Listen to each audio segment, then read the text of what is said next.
आप ये इंटरव्यू देखें, फिर लास्ट में एक दो शॉर्ट शॉर्ट चीज़ें हैं जिस पे मैं तजिया करना चाहता हूँ, फिर एंड ज़रूर देखिएगा। I mean, I've watched these guys attacking. Suddenly, these guys appeared from somewhere with the sticks. These looked like commandos. And I thought, they're here to defend me because, my life is at threat.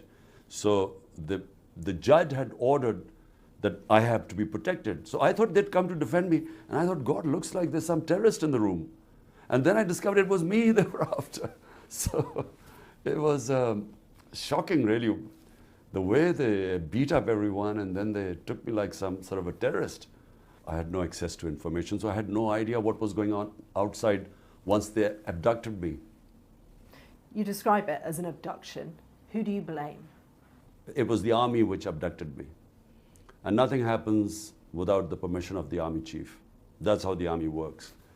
So clearly, he had ordered the abduction. We are hearing from the military and the government that the security concerns around you and the threat and risk has been so high that this was the only option, that you forced their hand. This is such nonsense. First, they attacked my house for 24 hours. They wanted me to appear in a court in Islamabad, in a magistrate court. I had already agreed to attend. The law says that had I given them an surety bond that I would attend the court, they couldn't arrest me.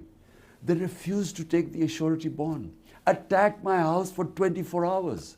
We couldn't sit inside. There was so much tear gas shelling, and people had broken bones and stuff. So, look, they are on a plan. And what is the plan? The plan is they're petrified of elections. The gap between us and all the other parties is so huge now that they're petrified that they will be wiped out. So they have decided that the only way they'll allow elections is if I'm inside jail or killed. There are been two attempts on me. And most of my senior leadership should be jailed too. This is what they've done. They've used this to put the entire leadership of PTI in jail. What will you do if you're rearrested? Because there is a very real threat with more than 100 charges against you that you could be. Well, on the last count, it was 148, so I'm reaching my century and a half. And they're all, bizarre charges like sedition, Serious charges? that I've Corruption, treachery against contempt of court. The corruption case on what was the corruption case? What is your strategy if you are rearrested? Well, no strategy. I'm mentally prepared to go into jail. As I said before leaving for Islamabad, I said I'm prepared. But the point is that their intention is not because I've broken some law. The intention is that they want me out of the electoral race. This is the election year. How do you lead with so much of your party in jail? Had a meeting with them and we were trying to chalk out a strategy. I'm going to go out in public and start my mass contact from Wednesday onwards. So, we will carry on hoping that the Supreme Court will announce an election date in 3 weeks' time. Can you reassure voters that you're even going to be around for it, let alone your leadership, the rest of your party? Look, what might happen, God alone knows what might happen. I'm lucky to be alive. No one thought I would survive yesterday because they had already got police contingent from another province that the moment I had got bail from these cases, the police was ready to take me in jail on another case. But the judges stood up. And this is what has shocked the military establishment. Because the judges finally decided, they said, look, we're not going to again get him into jail, and everyone knows trumped up charges, and the result would be public unrest. So the judges took a stand. We are witnessing history in Pakistan now, new history being written. Your arrest sparked widespread and violent protests. We saw military installations set alight, houses attacked, government buildings. Do you condemn that violence that the government say your own supporters carried out? I have always condemned all violence. The military has been the bedrock of this country for decades. Do you think you can run the nation without the support of the army? Because you run that risk of alienating them. No, look, things change, countries evolve, thinking changes. We started off as a security state and had straight away martial law where the army ruled for 10 years. But right now, I mean, I have never seen such oppression.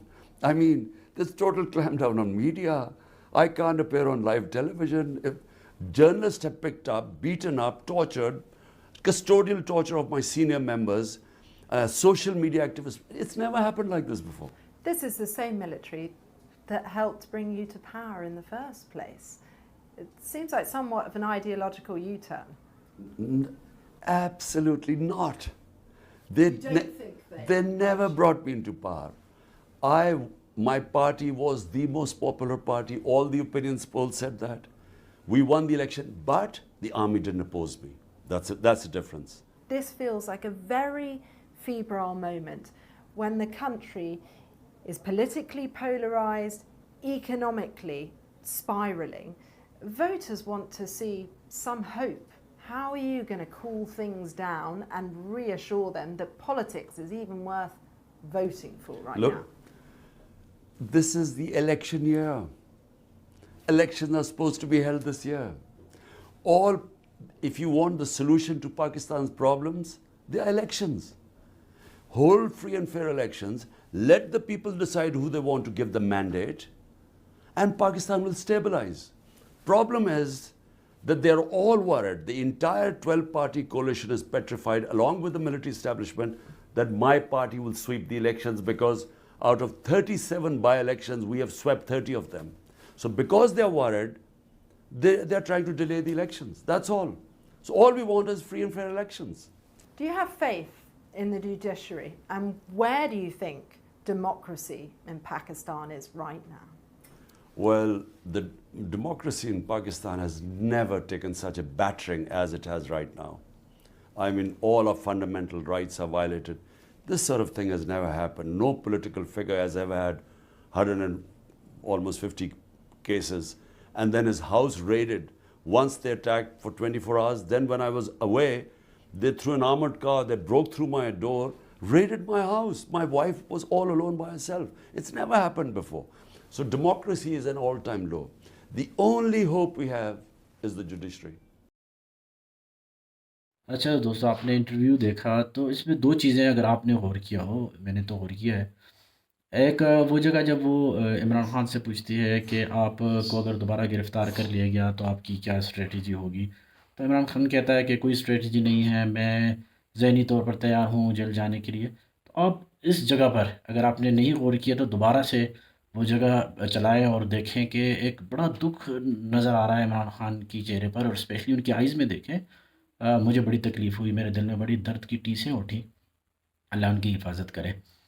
अच्छा, दूसरी जगह जहाँ पर वो इमरान खान को सवाल पूछ रही है और तो इमरान खान जवाब दे रहा है कि यार ये बिज़ार चार्जेज़ है, कोई अजीब किस्म के इल्ज़ामात लगाए हुए हैं, तो वो इंटरप्ट कर रही है कि नहीं, serious charges, corruption, contempt of court. तो इमरान खान कहता है कि what is the corruption case, यानी क्या बदनवानी का क्या केस है। तो आप देखें कि उसने इस पर कोई सवाल नहीं किया, वरना पूछ सकती थी, हाँ कह सकती थी कि बदनवानी का अल कादिर यूनिवर्सिटी का केस है वगैरह वगैरह, फ़लाना केस है फ़लाना केस है। तो आप जब उसने कहा कि करप्शन का क्या केस है, तो उसने कोई दूसरा सवाल ही नहीं किया। इसका मतलब ये है कि उसकी पूरी ज़ाहिर रिसर्च होगी। जिस तरह पूरे इंटरव्यू में टफ़ टाइम दिए जा रही है इमरान खान को, तो ये तो मेन पॉइंट था जहाँ वो इमरान खान को पकड़ सकती थी। तो जब उसने मज़ीद सवाल नहीं किया, इसका मतलब ये है कि उसकी पूरी रिसर्च थी कि ये बोगस केस है, इसमें कोई सच्चाई नहीं है, इसलिए वो भी बड़े आराम से आगे चल दी।